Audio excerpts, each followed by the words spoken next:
Happy Monday, Liberty Kitty Cats. And before we get into today's episode, I need to tell you about our friends at Lorenzotti Italy. These guys are not only great coffee connoisseurs and entrepreneurs, they're also libertarians. They're also listeners of this show. They are also Patreon supporters of this show. So they are the kind of person that you want to support. So if you are a coffee drinker, please do head over to lorenzotti.coffee. That's lorenzotti.coffee, not .com. Use discount code LIONS at checkout for 10% off your order. And what's great about these guys, they don't just sell coffee, they also help people set up their own coffee shops. They have financing. They can rent equipment. They do so much to not only provide coffee for people, but also to help set up other people as entrepreneurs in that same space. What an awesome concept. So please do head over to Lorenzotti, Lorenzotti, lorenzotti.coffee. And don't forget to use discount code LIONS for 10% off your order.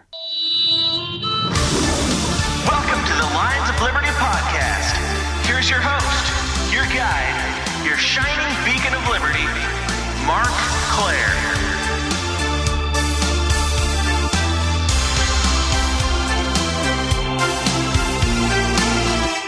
My guest today is a best-selling author and simple living expert. He's also the host of the Your Better Life podcast. I'm so very pleased to welcome Gary Collins. Gary, are you ready to roar? I am. How about this? Fuck being normal. That's my roar. All right, that's a roar. That is a damn good roar, I will say. And you are probably far from normal, I would say. If you tracked your life, your career, and where you are now is certainly far from what might be considered normal in our current society. So I want to kind of tick back a little bit. And you have a really interesting background. So I'll let you decide exactly where to start there, because you can really pick it up at any point. But if you can just give us a little bit of your background and your history and how you got to this point where you're pretty much living off grid. I mean, we're on the internet right now, so we can define off grid in different ways. But you are certainly living a simpler life and helping others to do the same. But where did this all start for you? Well, it started in a very small town. Grew up just a poor redneck, basically. So spent most of my life in a trailer going, just didn't have much growing up. It was a simple life. And at the time, growing up, you think your parents suck, your life sucks. And then you get older and you go, oh, that wasn't all that bad. That was actually a pretty decent life. The most important things to me were my dog, my shotgun, my bike, eventually my truck, my stereo, my guitar. And that's it. That's all I cared about. That's all I had. And baseball, football. I mean, that's all I did. I played sports, and when you grow up poor like that, everyone else is poor. So it's all relative. So you don't really know. You don't know you're poor until you leave and you get out and I went to college and I'm all, what do you mean you don't have to have a job? Your parents pay for all this shit? How's this work? I'm like, wait a second. I think when you're a kid, you don't really have the concept of money or finance. You just have whatever life you have. It's only as I got older and into adulthood that I realized some people had far more than me. Some people had far less than me, but you never really have that concept when you're a kid. You're just seeing things as I'm a kid. This is my life. This is what's going on. And like you mentioned, things are simple when you're a kid. And it's maybe only when we become a little bit older and look back, we realize maybe how much that simplicity, how much value there was in the simplicity of the way we saw things as children. Oh, exactly. And I started working when I was 13. So I learned the value of a buck very early in life, because if you're poor, well, if I wanted something, I couldn't just go to the store and just go get it. I had to, my parents either had to save up or beg, the usual kid thing, you beg and cry and whine, which didn't work. And so I, got a job, started working at 13, earning my own money, bought my own car at 15. I laugh because now my laptops cost 2 to 3 times as much as what my first car cost, which is amazing. Can't drive this MacBook around, but it drives me around some reason and drives me nuts.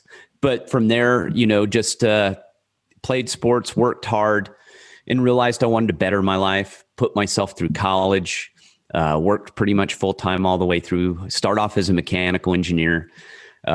Soon realized I was not bright enough to work and be a mechanical engineer through college. So I switched to criminal justice, which I found more appealing, and got my degree, ended up in a bad economy, went into the military, and I always wanted to go in the military. I applied for the Naval Academy and got into a prep school and refused it because I'm a dummy.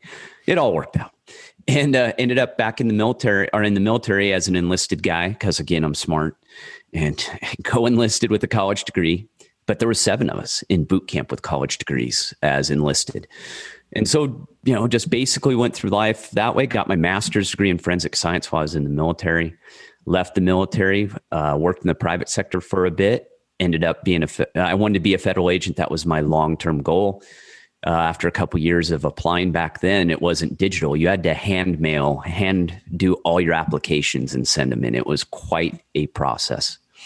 And it wasn't uncommon to take 2 years to get hired for an agency, to go through all the paper shuffle and make sure you were hoping you got in the right stack. We used to laugh that getting hired was considered part black magic, because if you got in the wrong stack on the wrong admin person's desk, your application would never see the light of day. You just get the wrong guy having the wrong day, and you're done.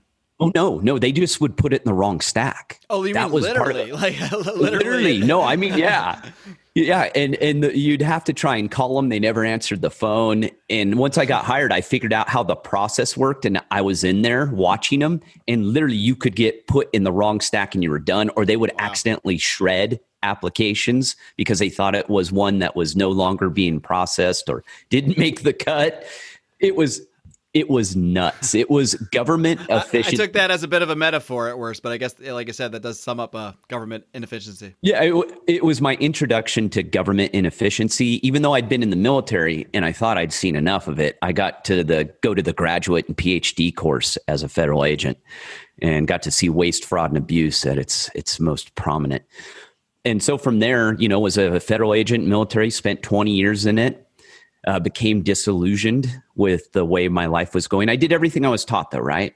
Growing up, I was told work hard, go to college, get in debt, buy a car, buy a house. I didn't do the married thing because I found that in my career path was probably not a good idea.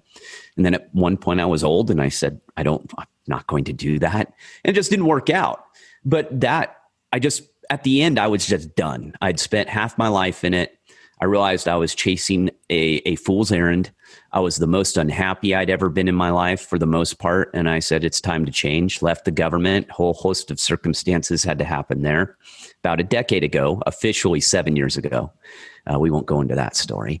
But that makes me want to go into that story, Gary. You tease me like that. I've never really told it, but I let's just put it this way. I left with a little bit of fire coming out of me at the end. I'd had it. I'd had it with a lot of things with the job. Did you sort of speak your mind on the way out then? Or? I did. I told my boss, and I've said this a couple of times. When I left, I said 2 things. I said, first of all, because they couldn't figure out why, and the leaving, it was kind of coming. I just said, I'm trying to save my soul, first of all. And secondly, I said, I can't tell the difference between my bosses and the criminals anymore. That one did not go over well. No, I wouldn't think it would. Well at all. No, he was really pissed because he was a boss and I was saying it right to him. And it was so bad. I just had all of it. And I said, it's time to move on.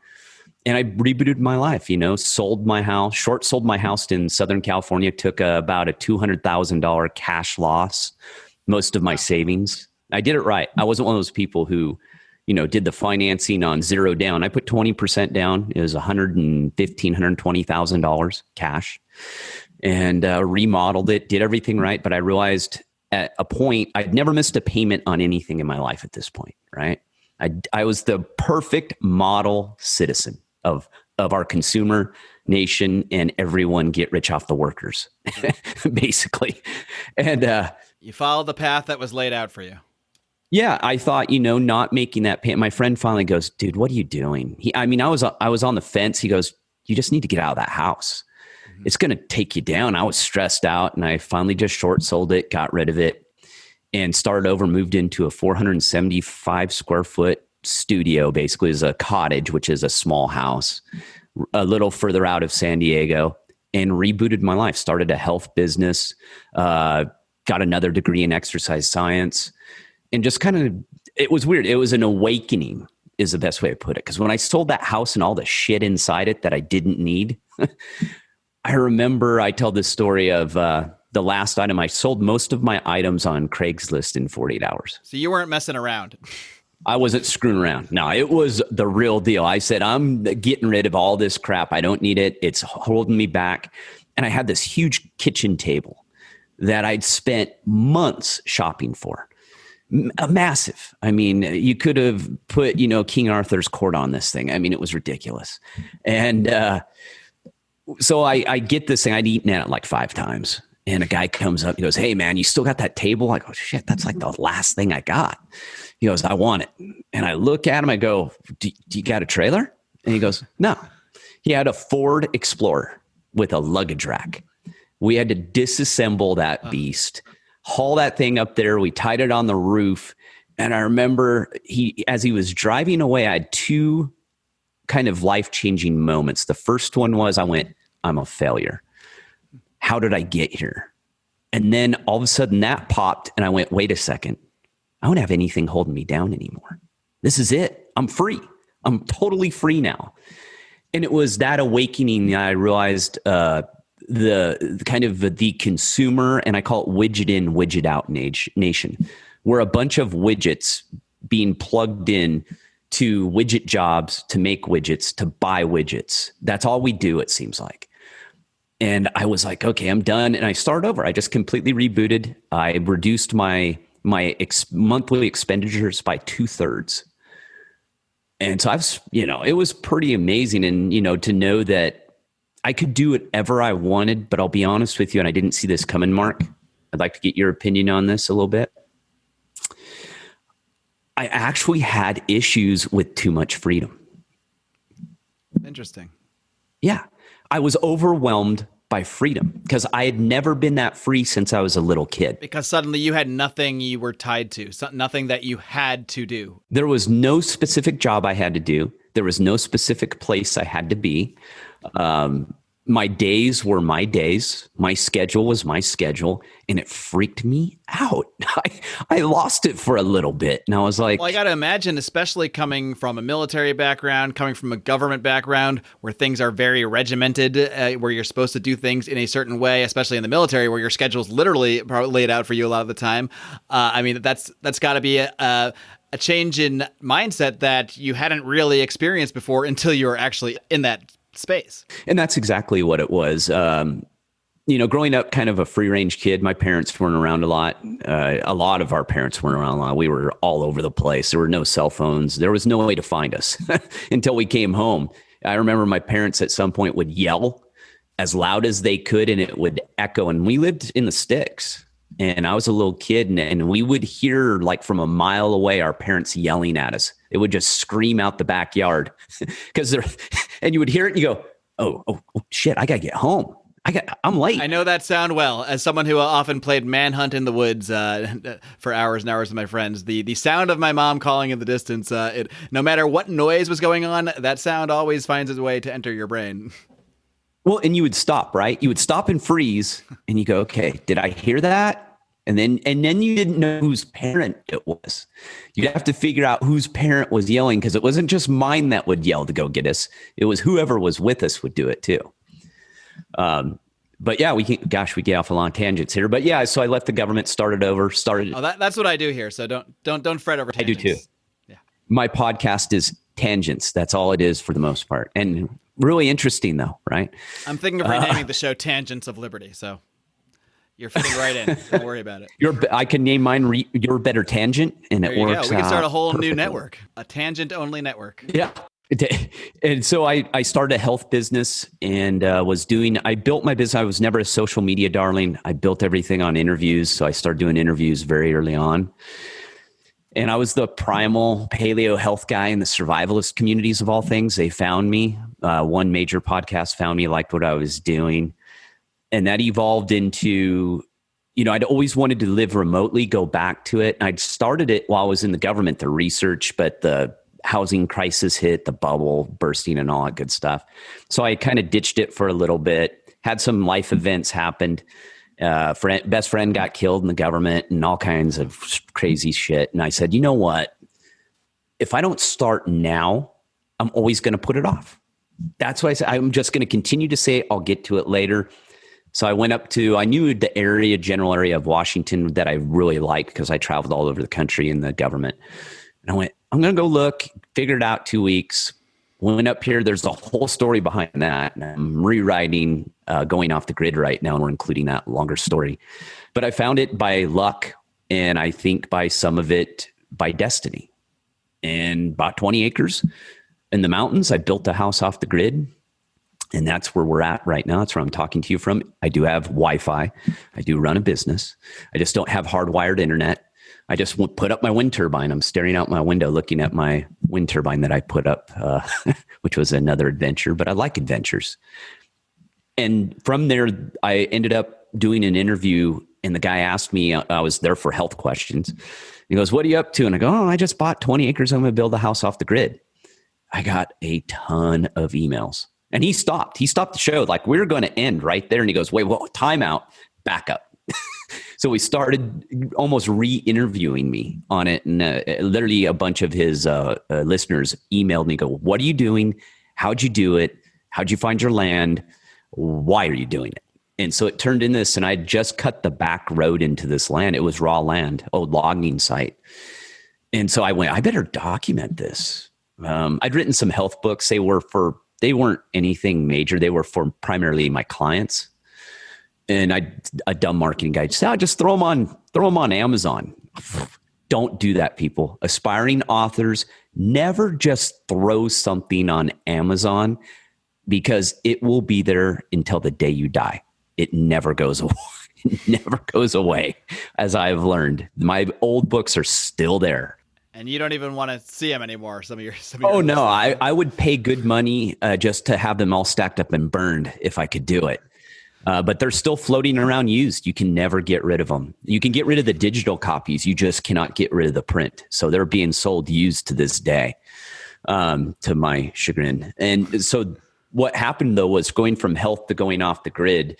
I wrote the book and I put it out. I was a dummy, but I was smart enough to have it more professionally done. So it was a good looking book. It was well edited. It kind of started to become a good seller, and it eventually became a bestseller on Amazon. Has been for probably, 3 years now, maybe 2.5. And that took me in a whole different trajectory and it was getting confusing. There's a Going Off the Grid book. And then there's a guy who's a primal paleo health, kind of ties in. But back then it really was a little more confusing when I was doing it, because I started writing that Going Off the Grid book probably 7 years ago. It's been that long, maybe 8. And then it took me all the time to get it put together and get it out. And I realized I'm just teaching life simplification is what I'm teaching. And I had the RV book written, but I didn't know what I was going to call it. I was calling it The Simple Life was the main title. And out of dumb luck again, I was talking to a couple friends of mine who are in marketing. They go, hey, I think you have a book series. And I go, I think you're right. I've been thinking of that. And The Simple Life was born. And here we are. 8 books later, or no, 7. Hey, kitty cats, I got to take a quick time out now to tell you about one of our listeners, one of our patrons over at patreon.com/Lions of Liberty. His name is Brad Tracy, and he goes by the pseudonym The Liberty Theorist. You can find his writings over at his blog at medium.com/@libertytheorist, where he discusses all the shady things the government has been up to and why libertarianism and individual rights are the only viable path towards keeping that much power out of the hands of government. He considers himself a Rothbardian, and he's a big fan of criminal justice and prison reform, just like you hear about each and every week on Felony Friday. So next time you're out there browsing the interwebs, when you've got through all your podcasts, I want to encourage you to give a little browse over to the Liberty Theorist. Again, that's medium.com/@libertytheorist. You can also find him on Facebook at facebook.com/the Liberty Theorist. Check it out, kids. I want to go back to something you talked about a little bit earlier, and it's something that It's a theme that comes up a lot on this show for some reason. This idea that we are sort of programmed from birth by the institutions of our society, our educational systems, our governmental systems, even just our parents, and not even through necessarily any fault of their own. They're kind of just passing down what was taught to them. How you talked about the sort of the path that we're all expected to go on. We go to school, we get good grades, or we try to. We apply to college, we go into a bunch of debt, but don't worry, because we're gonna make enough money because we're gonna have a college degree, so everything's gonna be fine. But don't worry, once you get out of that debt or start to get out of that debt, you're going to want to go into some more debt because you're going to want to buy a house and own a house. That's the American dream. That's what you have to do. That's what you have to pursue. And eventually you're going to want to retire. But first, just work for about 45 to 50 years. Put all your money into the stock market. Put it all into a 401k or an IRA. And then right when you're ready to retire, you're going to finally have that life of luxury that you have dreamed of and wanted this whole time. Maybe the only issue is now you're a little too old to really enjoy it. But what I think that's is a path that I think, and you touched on this when you mentioned living off the grid on that podcast, and suddenly you were bombarded with emails, and it wasn't really what you were even there to talk about. So I think you discovered a passion that a lot of people have maybe within them, something people are desiring, something that's innate within us, that people want more freedom. They want more than what the system is telling us to do, than when the system is kind of forcing us into the system of creating the widgets to buy the widgets to go into debt for more widgets.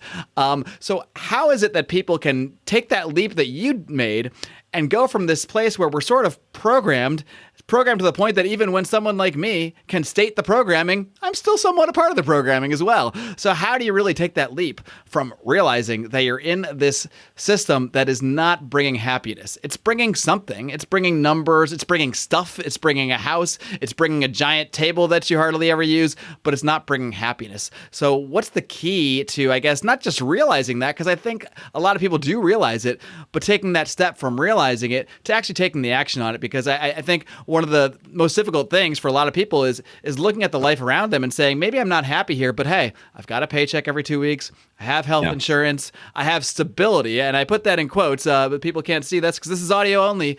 But I did put that in quotes because the stability is somewhat of an illusion, because any of us with a job, as many of people found out this year in particular with COVID-19 and the lockdowns, any of us with a job can lose that job in the snap of a finger. So it's not really as stable as the system kind of tries to make you think it is. And in my job, that I'll even backstep on that, where this idea of more autonomy came from was people have this misconception that all federal jobs are safe, right? It's just show up, you can never be fired. Well, as a federal agent, you can be fired in a heartbeat. You lose your keys, your phone. I mean, you couldn't imagine the daily stress I had every day of all the items I was carrying: gun, baton, handcuffs, again, phone, classified phone, classified laptop. You lose or break any of that, you're in a shitstorm. Right. And it's paperwork, and you have to explain yourself. You're disciplined. And for our jobs, it's easier to get fired. I won't say there are a lot of deadbeats who don't seem to get fired, but it's at will. A lot of these, especially the FBI is famous for this. They fire people all the time, and you never hear about it. And it's like I said, it's an at will. So you can't even really fight it. And if you fight it and you're wrongfully terminated, guess what they do with you? They stick you right back in the office where you were fired from and say, here you are, you won. It took you a year and a half to get your job back that we falsely fired you for, because I had it happen to numerous people I worked with. They got fired for unjustified reasons, basically because the bosses didn't like them, sued, got their job back, ended up in the same office under the same boss. Huh. Yeah, and is that really fair. Winning? Going back to the same exact situation that screwed you over in the first place. And so kind of seeing this and being at the end of my rope, I just was like, hey, this could turn around on me at any point. And all that time you put in towards retirement and all that, it's all gone. It's done. And another thing people understand is once you get terminated from a government job like that, you're blackballed. You're not getting a government job ever again, for the most part, unless you want to be a politician, it appears, because then you can definitely go and become a politician. Yeah, those jobs keep coming back. Yeah, you can always do that. But yeah, to get back to and what I realized with that going off the grid book and all of the questions and everything is I'd kind of stumbled into my life purpose accidentally. That people were interested in. One of my strengths is I'm a teacher. I've taught at the college level. I taught in the government, in the military. I was an instructor. So I've always had this teaching strength. So it's one of my strengths. So I went, okay, hey, people are interested in this. Kind of weird. I wasn't expecting this, but I realized I need to figure out a way to teach people the life that I'm trying to live and living as I'm going. So not only was it, hey, look at me, I'm great, I'm at the end, I figured it all out. People have been able to follow my journey because I've documented it all, good, bad, ugly, my screw ups, which happen all the time. And I admit to all of them. I don't put just fluff in my books. I talk about the big mistakes I made. What is one of the biggest mistakes you've made? Because I think a lot of what holds people back from something like this, maybe all of what holds people back from something like this, from making a major change, from leaving a job, from doing something new, from selling a house, getting rid of their possessions, whatever it may be, what holds them back often is fear. It's fear of exactly that, of making a big mistake, of having a misstep along the way, and maybe thinking, oh no, what have I done? I've made a mistake. I can't go back to that life now. I've already left it behind. What do I do? And I think that the fear of those mistakes often holds people back, but here you are. You've made mistakes. You've made plenty of mistakes along the way, but you're still here and you're still doing it. So mistakes, the fear of a mistake, it shouldn't really hold people back. A mistake is what's, it's what's going to help you learn. But what's a mistake that stands out to you as something that was a mistake, but that you did learn from? Well, and there are many, and I teach this. I say, you never really learn from your successes. You learn from your failures. And, the saying we had in the government, failure is not an option. I go, yeah, but it's a certainty, and it's how you react to it, what's going to define you as a person, because everyone is so afraid of failure. And I go, you're trying to avoid the imminent. It's going to happen. And that's where we're at today in society. People are so afraid of any failure, that they just avoid it. They avoid taking chances. They avoid living the life they want. And I talk a lot about free will. Big Rush fan. Me and Matt Kibbe have that very much in common. And we talk about, free will is about you direct your life, and there's a lot of people, and I talk about this in America, there's a lot of places I've been around the world where people do not have free will. We're very fortunate here, and we're wasting it. We're wasting a lot of our freedoms. We're allowing them to be taken. And the mistakes come along with that, though. If you're going to take those leaps of faith and take these chances, you're going to fail. And not only are you going to fail, you're going to fail in epic proportions. I mean, for me, probably, there's been quite a few.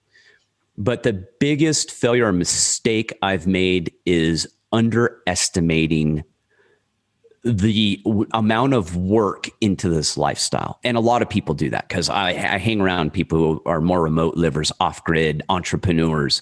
And we talk about this. We always go, well, if I would have known it was this hard when I started, there's a good chance I might not have done it. And that's good though. I think that blind luck or being, stupid, I guess the best way to put it, or just not understanding what you're getting yourself into. And I think that was a mistake, is underestimating some of it. But I learned, I've always been pretty adaptive. And when I fail, I just dust myself off. Go, oh, God, I catch myself. You live in the woods, you talk to yourself a lot sometimes. And I go, God, you're such an idiot. Why did you do that? Why? You look at your hands, go, you're just lucky you got all your fingers right now. Just consider yourself lucky. And so probably the mistake was just underestimating the amount of work, because not only do I live off the grid, I'm an entrepreneur as well. So I'm double stacking two things that are very, very difficult to do. And I did both of them at the exact same time. That was probably a mistake a little bit, because I had to put the entrepreneurship on hold for a while to build the house. So I was taking odd jobs. I was doing anything, hustling, doing what I could just to make ends meet so I could build the house. But if I would have focused on the entrepreneurship, well, then I'm giving up my life choice of my dream of building the house. So something had to give. So I'd say that's a long-winded, my mistake. I think that's where so many people find themselves, that they find themselves with a dream or something they want to pursue, whatever it may be, whether it's living in an RV, living off grid, being an entrepreneur, or traveling the world, whatever it might be. And they see this this thing here holding them back, this thing where maybe they have a 40-hour per week job. They have a consistent paycheck. They have the stability, or I guess I should say again, the illusion of the stability, but they're afraid to take that leap because they're afraid maybe like what actually did happen to you, that you found yourself having to choose between what to pursue when. But the fact is, you would never have pursued probably either of them if you didn't take that initial leap. You might have held back from the house and the entrepreneurship if you're still having to work for the government the whole time. So even if you had to detract from one thing to do another, you'd be detracting from both if you didn't make that initial decision. Well, and I think, things have changed a lot too today, that I tell people, because they ask me a lot, they go, well, how did you make that leap? And I go, it doesn't matter what you do in our society today, it can be taken away from you. So why not control your own destiny? And that's where I was. I think at the point in my life, I'd done everything right, and I realized that it could be taken away. And I was miserable on top of it. So, and I knew if I made it, I kept going in the government, it was going to dig me an early grave. Because that was one thing about our job that was pretty common. You would retire. I think statistically in our job, most people die 5 years after they retire. So you don't even get a very long, because of the stress, it just eats you alive. Right. And so by the time you're done, you're literally done. And we had a mandatory retirement at 57. Mm-hmm. You had to mandatory retire. So most of you are dying by 62 then, I guess. Yeah, most people. And it was, it was just ugly in general. And I went, I can choose this path, or I can choose the path that I want to choose, right? Yeah.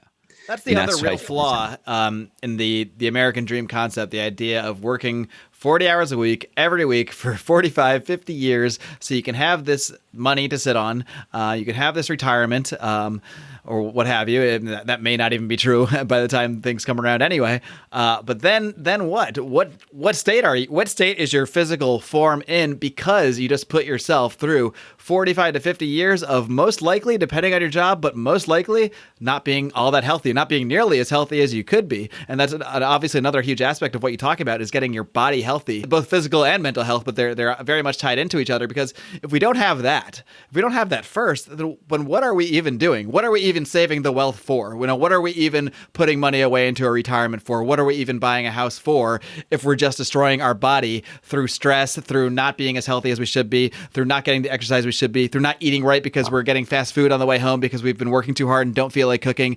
All these little things that add up over the course of a lifetime, over the course of decades, leave us that at the end, even if we really have everything that the American dream promised us, even if we have all the widgets we ever wanted, can we really enjoy them because of what we've done to ourselves to get to that point? And I talk about that a lot. That's where the books came from. I when I tell people about my books, there's kind of two split offs.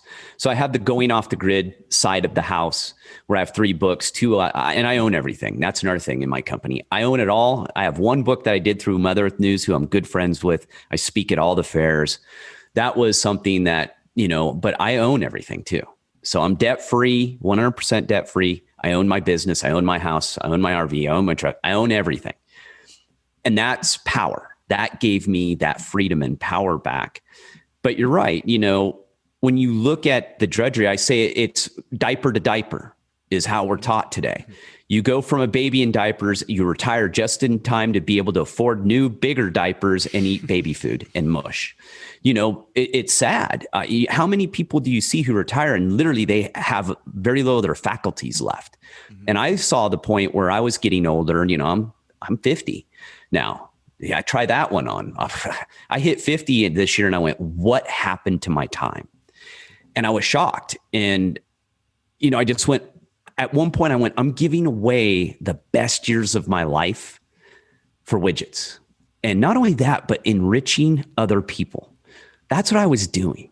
And it pissed me off, because even in the government, I did it because I believe in doing better. I believe in the freedom of the United States. That's why I get so pissed off when pro athletes kneel during the national anthem. People wonder why veterans and law enforcement have a hard time with that, because we got blood and skin in the game.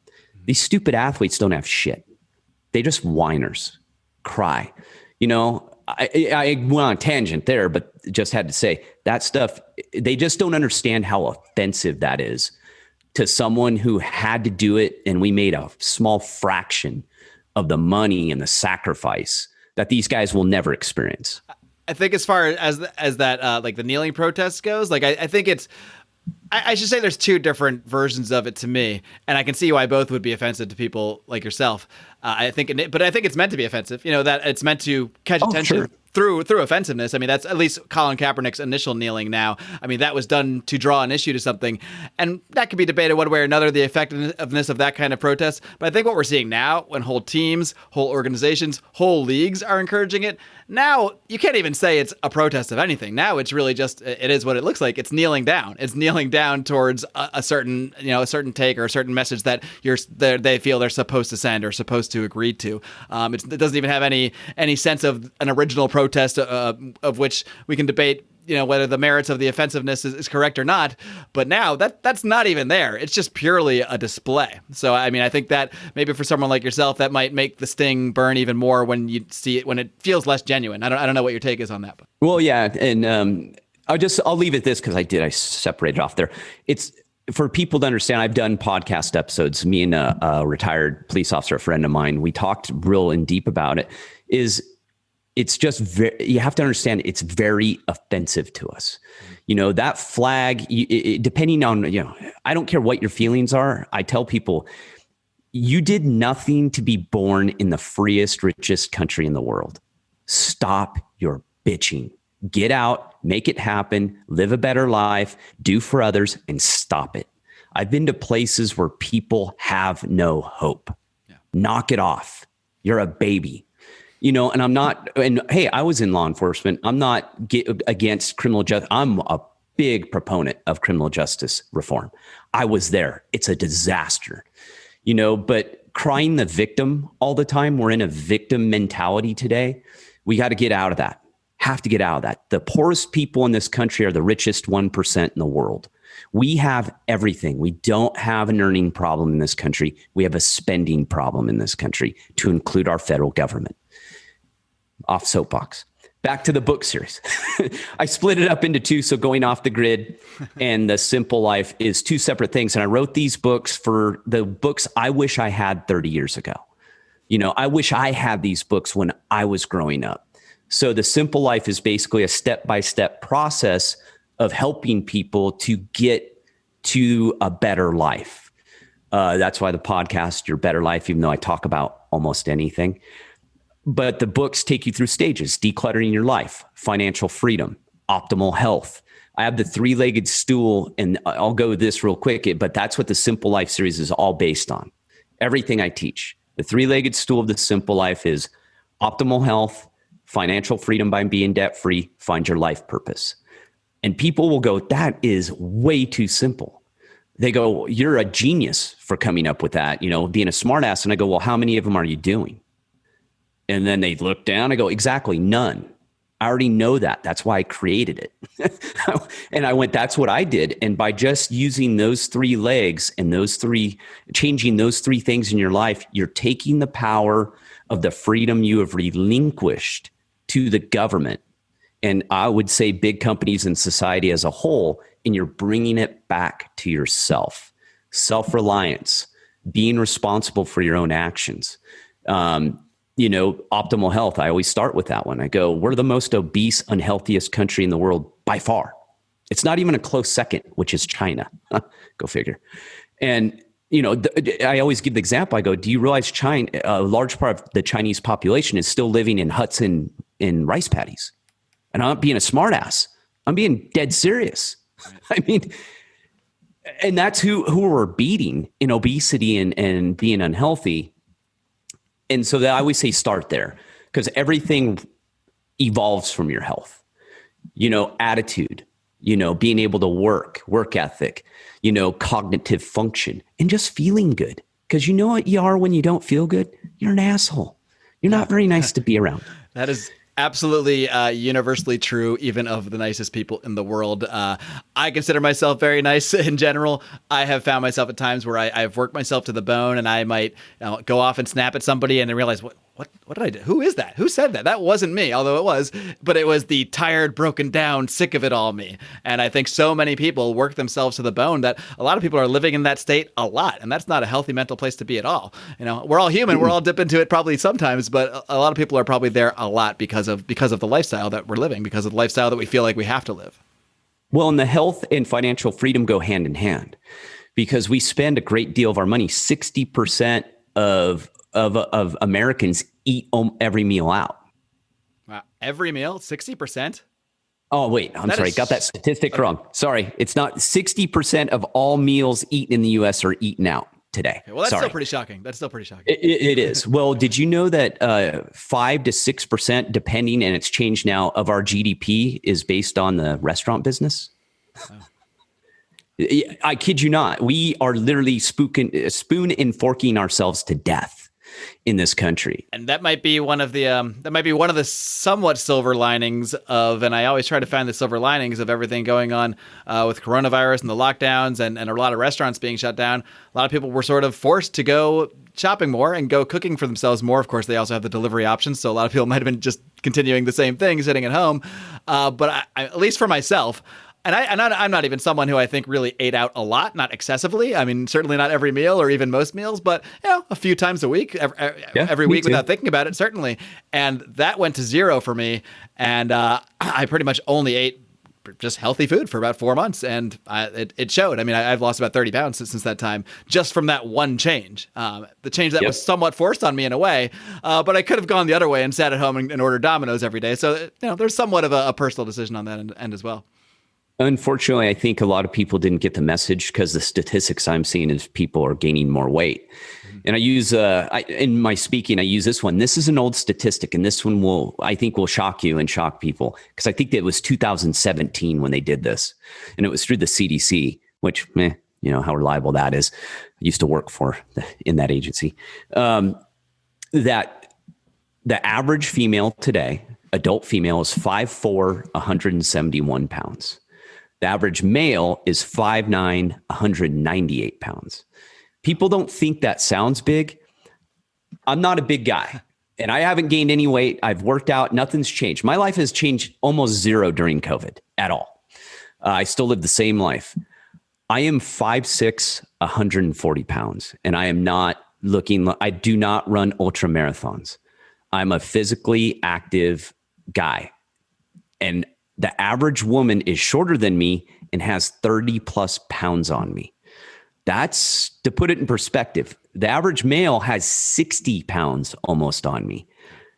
That's average. That 5'9", 190. I wasn't quite at 190, but that's pretty close to where I was before I shed that weight. So yeah, I'm happy to not be average anymore in this circumstance. Well, and that was 3 years ago. So it's gotten worse because I tell people I do the eyeball test, and since COVID, I've noticed in just 4 or 5 months. Well, what do we have? God, it's been so long. 4 months. Yeah, probably a good 4 or 5 months of lockdown in one way, shape, or form. Yeah, I've watched people get bigger in my area. I've just watched them. I mean, just watching people get bigger and bigger. So I always tell people you got to start there, and not only that, but it's the hardest one. Your health, and it's I call it the excuse. When I used to work with clients, I go, there's one thing they're going to lie to me about. It's going to be their health. They're going to lie to me about what they eat and how much they exercise and how much free time they have. It was 100% guaranteed of all the things I've ever done in my life. 2 people were going to lie to me: criminals and people who wanted to lose weight. Those were the 2 I could guarantee who were going to lie to me. Well, the second group you could say is committing a crime against themselves, against their own body. So, and you are, and that's what I mean. You have to realize that you're doing this to a detriment to yourself, to your own health, and not only that, but to your own prosperity in life. A healthy person, statistically, healthier people have far more energy. They're happier, and they out-earn their unhealthy counterparts. That's just a fact. So why would you do that? And it's something, and the 2 excuses I always get, right? And I want to hear it, Mark, if you had this same excuse before you started. Sure. I don't have enough time, and being healthy is too expensive. They're both total bullshit, by the way. I didn't really give myself the expensive one because I couldn't give that when I'm eating dinner out even 2 or 3 times a week, I can't even use that excuse because I can always buy that many groceries with those couple meals. So I never gave myself that one, but the time one was always a big part of it. And that's why I couldn't give myself that excuse, because I actually went on furlough and I didn't work for about 3 months at all. So I couldn't give myself that excuse anymore. The one excuse I did use was no longer there. So I guess that just helped me free myself a little bit and say, well, okay, I can't use the time thing now. I do actually have the time now because, before, even if I had plans to exercise or plans to work out or plans to eat healthier that night, oftentimes, again, because of the grind, because I was living in that sort of, the create the widgets to make the widgets to go into debt for the widgets daily grind, I'd often just be too tired by the end of the day. And I would then use that excuse, well, today was a tough day, today was a hard day, so I'll get up in the morning and work out. And of course, when the morning comes, a lot of those times, well, I'm a little tired. I'm just going to sleep in a little more today because, I can do it again later after work. And then after work, here we are again. Well, I'm too tired, and not that I did that every day, but it's easy to have those excuses when you did have the long day, when you did get up early, when you maybe don't really want to go work out or do what it is that you feel like you have to do for your body. Well, exactly. And it boils down to making excuses. And I just wrote, my newest book is Small Habits for Big Change. And it's 14 life, or gosh, hold on. I have to grab my own book. I already forgot the title. Small Habits, 14 Powerful Lessons for Living a Life of Success and Integrity. That's terrible. I came up with the title. I can't remember it. Too many books. I'm getting old. But I wrote that because of that, because I've talked about this a lot. Habits. Getting ingrained. We called it muscle memory in the government and military for like defensive tactics, firearms training. Muscle memory is doing repetitions. If you do it enough, you don't think about it anymore. It's automatic. It's an automatic response. That's how habits are formed. And people always jump to big habits. Like, so what do? They wait till New Year's, right? Everyone goes, oh, New Year's, I'll get on my weight loss and exercise routine. On average, it lasts about 14 days and they quit. Because instead of building small habits to get there, they try and make a big change all at once, right? They want the easy button and they think it's just going to happen overnight. It doesn't. Your health is a long-term plan. And the misconception people have today too is you diet, you lose the weight, and then you do it again, basically, right? You keep doing it, and health is about a lifestyle. Being healthy is until you take that last breath. I mean, it doesn't end. You have to continue to do it for your whole life. Yeah, there's a reason diets hardly ever work long term, because they're seen as, oh, I'm going to make this change and then I'll get better. And then once I've gotten a little better, oh, well, I did it. Okay, great. And then you end up having to go do it again because you're not looking at it as actually changing your lifestyle. People are looking at it as a short-term solution to a long-term problem. And statistically, they've shown that, and because most diets are never based on health, they're based upon losing weight and getting quick results or no results, depending who you're listening to, right. That what happens is it actually screws your metabolism up worse. So people end up, the more you yo-yo diet, the harder it is eventually to lose that weight permanently. So you're just actually fighting yourself by jumping into these fad diets. So yeah, I teach, that's where I teach the first thing. And obviously the money comes into it as well, because it costs a third for you to prepare your own meals as the meals eating out. Well, guess what takes you time?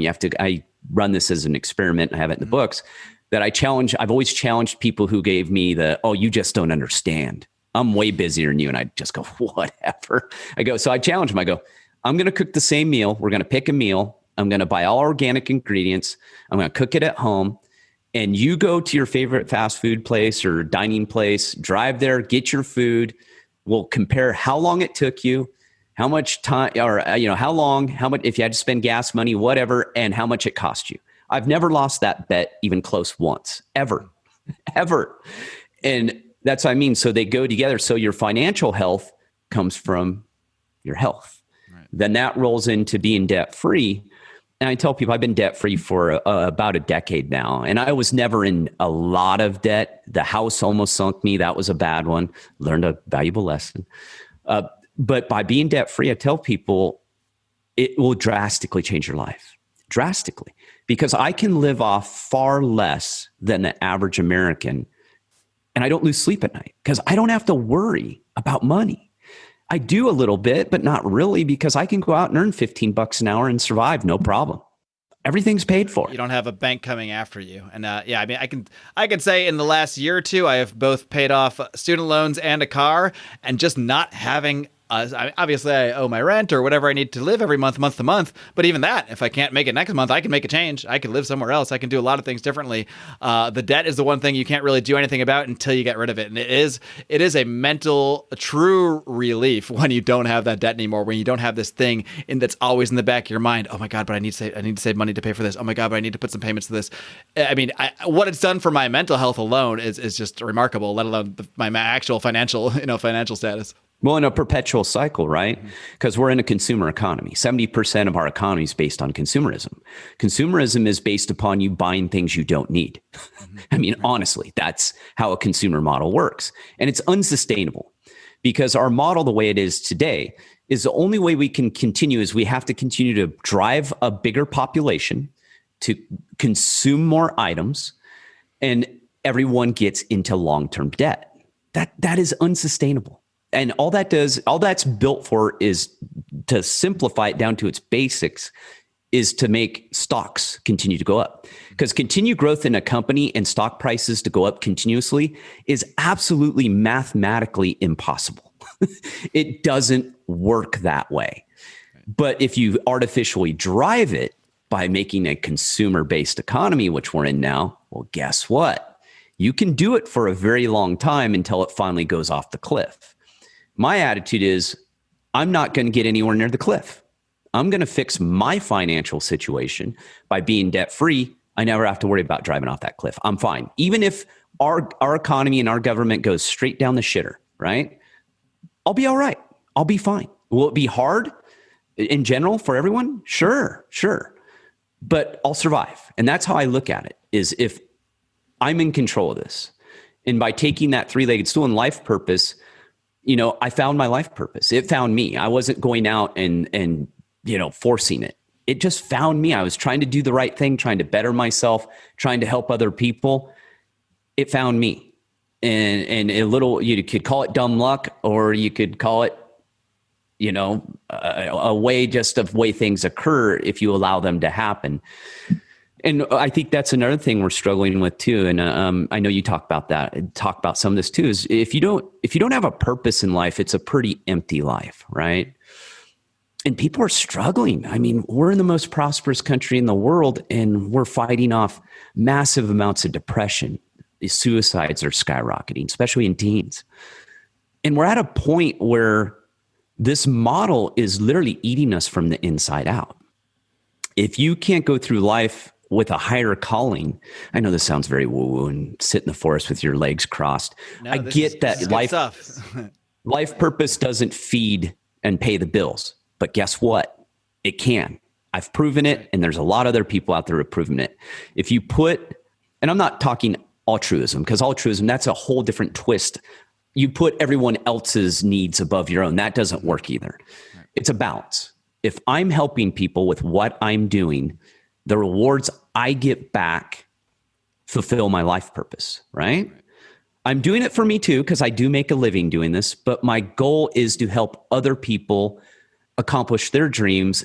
And I did it from a place of experience. I wasn't some 20-year-old who decided I was going to write a self-help book and get into affiliate marketing and claim to be the sharpest guy in the drawer. And I'm totally full of shit. I make fun of those people all the time. I call them false prophets, and they're not the only ones. They're all over the place. And there's a reason you see them everywhere, though. It's because they are tapping into something. They're tapping into something that people are desiring. They are desiring to get out of the rat race. They are desiring to have their own freedom. And that's also what can make them susceptible to people that aren't really on the up and up, and who are just kind of trying to get them down their funnel for that little purchase of their course and then move along. Absolutely. And it's preying upon our wanting more out of life, right? We get desperate because we're like, this isn't working. I think that's what's happening today as Americans are learning. This isn't working. I always teach too, political tribalism. Red and blue doesn't matter. I go, how many shit sandwiches? What do you want? How do you want your shit sandwich? Chunky or smooth? Because they're both going to give it to you.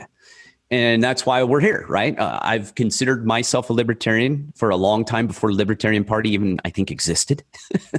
So I've always been more of a middle of the road guy. And again, free will. long as, I'm not hurting anyone and I'm pursuing the things in life that I want to pursue, who cares? Who cares? Right. And by getting to that life purpose and finding that drive in life, like for me, I wake up, how many people today, I've done it. I've been there, wake up or Sunday. I used to call it the Sunday night doldrums. Sundays were depressing for me because I knew I had to go back to work on Monday and I hated it. Right. I'd be like, God dang it. And it would ruin the second half of my Sunday every friggin' weekend, even though I work Sundays in the government and all that, but just usually, right? Now that I do what I want to do on my own terms, and I'm not lazy, I work hard. I work harder than I've ever worked before. But when you do something that you truly love, it's almost hard to define it as work sometimes. It turns into passion. And that's a very different animal to get you out of bed in the morning. When I wake up in the morning, and check my emails, there's nothing better than someone going, Gary, thank you so much. You changed my life. And I'm all, dummy me? This stupid idiot from the middle of nowhere, who used to hit rocks with sticks growing up, me? And you just realize that, wow, I can have an impact. Well, that changes your dynamic of work again. Yeah. And that's where that life purpose fits in. I can vividly recall the first time, after I had started this podcast, and it wasn't right away. It was probably months and months after, maybe even a year plus after, when someone that I didn't even expect reached out to me and said like, hey, just so you know, like I've been following what you're doing at Lions of Liberty. It's really impacted me. It's really had an effect on me. And that's like, that's worth more than any kind of advertiser deal, any Patreon donations we might be able to get. The fact that you actually realize, wait a minute, I actually impacted someone's life in a positive way. Yes. That is something that you just absolutely cannot put a price on, and it's something you don't really get, from working a normal corporate job. I'm sure there are exceptions here and there, but it's completely different when you realize something you have done, something that you were actually passionate about doing, actually affected someone else and actually influenced their passion in some way. You just can't measure that. Well, and it changes the economy, because our economy historically was built upon small businesses, still is today, but we're seeing it being eroded, especially during COVID, because how all of a sudden Walmart and Amazon are essential, but your local, health food store gym is not all of a sudden. And it's like, wait, what? Well, those are all small businesses, and small businesses are what America is built off.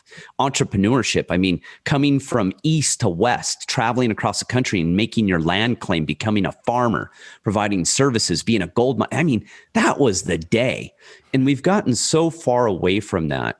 I tell people a strong economy is built upon providing services that people need. Today, again, consumerism is based upon providing you services that you don't really need. A lot of it. It's one of those like farming. I'm a health guy, so I talk about natural farming. Small farms obviously produce much better food, grass-fed, free range, much healthier animal, not a CAFO, confined animal feeding operation like the big ranches we see today. You can't call them ranches, they're called CAFOs. Well, where the unhealthy meat. It's been proven. The nutrient content of an unhealthy animal, because it's filled with antibiotics, it's, eating, a soy, corn, which cows are not intended to eat. Right. And not only that, but much worse things. Well, guess what? Yeah, a happy animal is a happier food or better food for you, nutrient dense. Well, that small farm employs more people. You get better food. It's local. So you're not shipping that food thousands and thousands of miles. It's not even close to what it does to the environment. Those small, friendly, eco-friendly farms actually help the environment instead of ruin it. And we can get in, we won't go there about how animals, guys, there was millions and millions and millions of buffalo in Northern America not too long ago. Yeah. That's not the problem. Ruminant animals are not the problem. It's how we conduct our feeding operations today. That is the problem. How we eat, how we consume our foods are unhealthy. All the pharmaceutical drugs we take that end up in the water, in the land, that get into our water tables. That's the problem. So a small economy built upon small businesses is a stable economy. It's a fulfilling economy. We're no longer there. We're basically indentured to these big corporations. I tell people, you keep buying that useless crap on Amazon, keep doing it. Hey, I'm an author. I have to rely upon Amazon. I'm trying to do things differently, but they have their place, right? They do. I'm not saying they need to all go away, but you continue to buy all those items you don't need from Walmart, that you don't need from Amazon, most of them made in China, by the way. Continue to do that, and guess what guess what shirt you're going to be wearing or what smock you're going to be wearing? It's going to be Walmart and Amazon. That's going to be your only job choice. Yep. Would you rather be a small business and provide services to your community, and that money stays in your community, which is far more viable and financially stable for your community? Or would you rather have it siphoned out to our adversary, China? Great business model, America. I mean, we've built a complete, utter moronic economic system. We're supporting our biggest adversary by buying their tainted products. They steal all of our IP. Well, guess what small businesses can't do? We can't automate. I can't put in robots to replace people. People are still my number one resource. And I'm not going to be outshoring your job to China, and I'm not supporting their economy, and I'm not stealing your data. And that's what I mean. That's why I'm so passionate about what I do, if you couldn't tell. And teaching people that anyone can do this. If some moron like me can do it, anyone can do it. It's just about putting in the effort. And that's why I write the books. That's why I teach what I teach. That's why I have the podcast. That's why I speak. It's better for all of us, right, Mark? I'm selfish, and I'll leave it at this. The better everyone else does, the better I do. Yeah, that's absolutely the selfishness in what I do. Sure. It's better for all of us.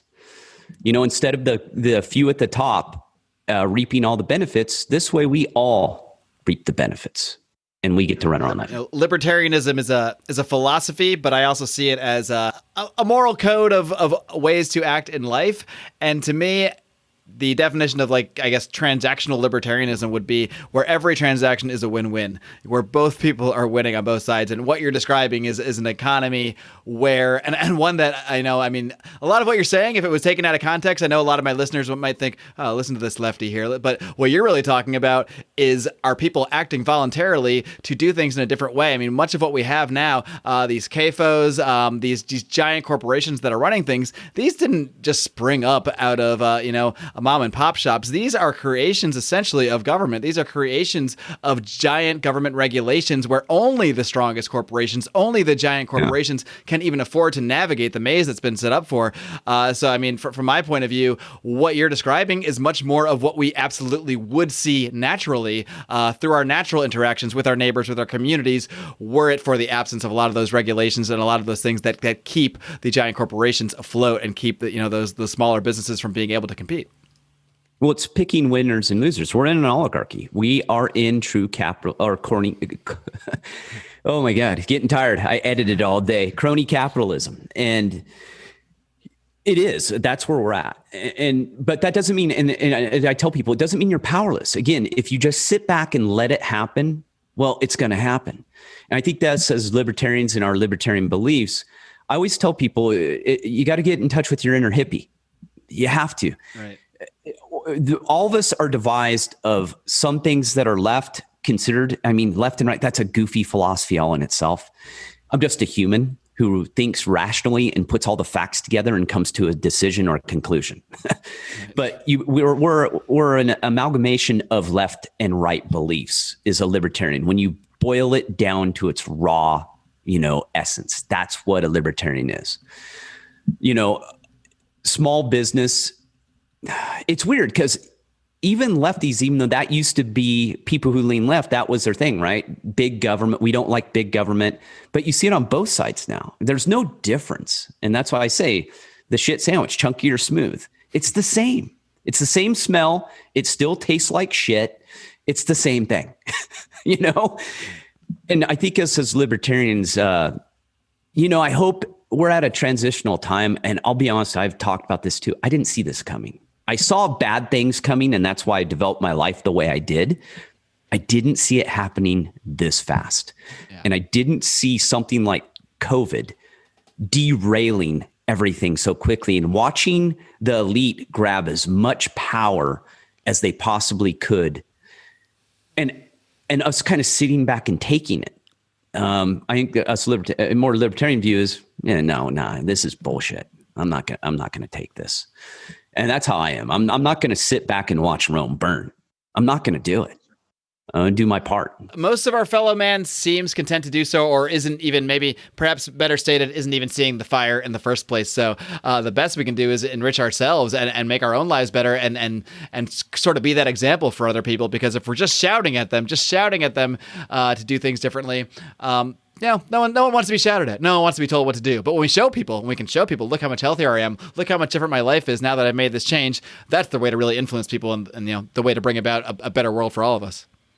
Well, and that's where false prophets come from, right? If you dig into their background and look at what they're telling you, and politicians are famous for this, right? Do as I say, not as I do, right? Well, that's where we're getting. I think we're in a weird part in society today, too, is we follow people we shouldn't be following and getting advice from people we shouldn't be getting advice from. Right. I mean, how many overweight people are in the health industry telling you how to be healthy? That's ridiculous.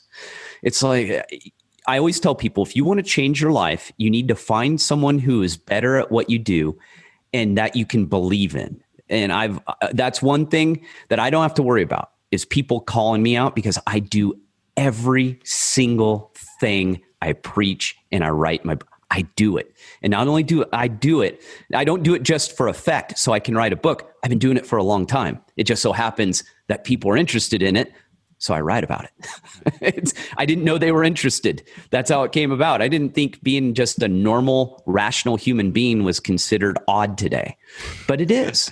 It absolutely is. There's no doubt about that. I'm so normal, I'm crazy. That's a good quote too. That's a t-shirt. That sounds like a t-shirt right there. Gary, it's been awesome having you on, man. It's been an absolute blast. And I think, having you on at this time, this is kind of something I've been trying to do with the show more and more. I founded this show over 6 years ago, almost 7 years ago now. Yikes. Really primarily to teach people about the ideas of liberty, to try to make it something that people could consume outside of a 1,000-page tome.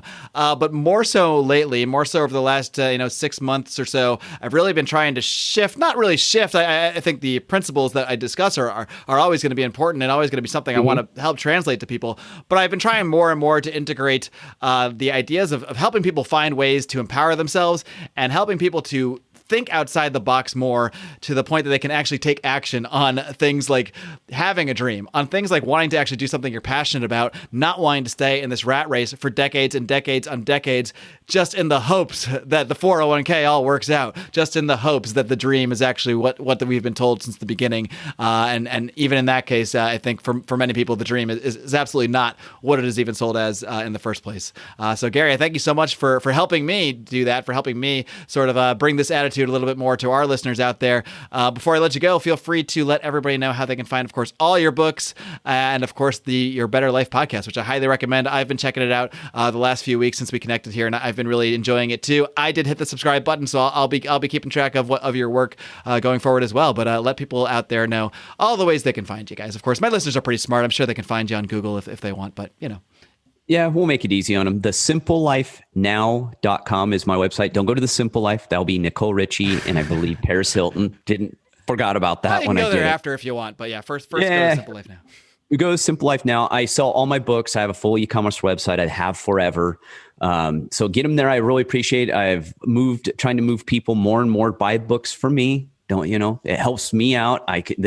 Allows me to write more books, and there's a lot coming. I have so many projects going on right now, but everything is housed there. You can see the pod or listen to the podcast. It's all there, but it's on iTunes, it's Stitcher, it's everywhere. Wherever you find this podcast, you can find that one. We can be pretty sure. Yeah, well, exactly. And the podcast, I'm glad you've been listening, because I think I've hit on some topics that a lot of people are afraid to talk about, and some even better ones are coming. I just interviewed I don't know when this will come out, but I just interviewed the writers, producers, and directors of The Swamp yesterday. Oh, cool. It was a fascinating interview. Damien Eccles is coming out of the West Memphis 3. He was wrongly convicted and spent 18 years on death row. And there was 3 HBO documentaries about it. Very good interview. So I've got some stuff coming out that is, my attitude for the podcast is, and I don't take any donations, nothing. I run it all on my own. I have a producer and stuff, but I pay for it because the goal is to get the right information out to people, unfiltered, no BS, and educate and help. So yeah, make sure to check out your Better Life podcast. It's going really well. And some of the feedback I've gotten literally is fantastic. It's actually makes me a little uncomfortable at times because I'm just a normal dumb guy. We'll hope to get you. We'll hope to get you a little more feedback too, because I want to really encourage my listeners to go check out your podcast. It's no bullshit. I have been really enjoying the work that Gary's been doing, and I really find your attitude and your take on things extremely inspirational. And that's one thing I always wanted to do with this program, is to inspire people to think differently, to inspire people to act differently. And I think that's something that we share there with what you're doing over there at The Simple Life and Your Better Life. So thanks so much, Gary. Appreciate you coming on. Keep up the great work. Keep on roaring. Thanks, man. All right, my Liberty kitty cats, I hope you enjoyed my conversation today with Gary Collins here on the flagship Lions of Liberty podcast. Of course, it's not just me here every Monday. We've also got Brian McWilliams slapping you upside the head every single Wednesday with his special brand of comedy, culture, and liberty on Electric Liberty Land, while John Odie Odermatt wraps things up every single Friday on Felony Friday with his hard-hitting and inspiring look at the broken criminal justice system. You just got to hit that subscribe button. You get all 3 of these shows for the price of one. That price is free, my friends. You just can't beat that deal by subscribing to Lions of Liberty on Apple Podcasts, on Stitcher, on Google Podcasts, wherever you find podcasts, you can find us. And if you can leave us a 5-star rating and a great review, and if you want to leave a question while you're there, we are going to occasionally be doing some shows answering the questions that are left for us in those reviews, specifically over on Apple Podcasts.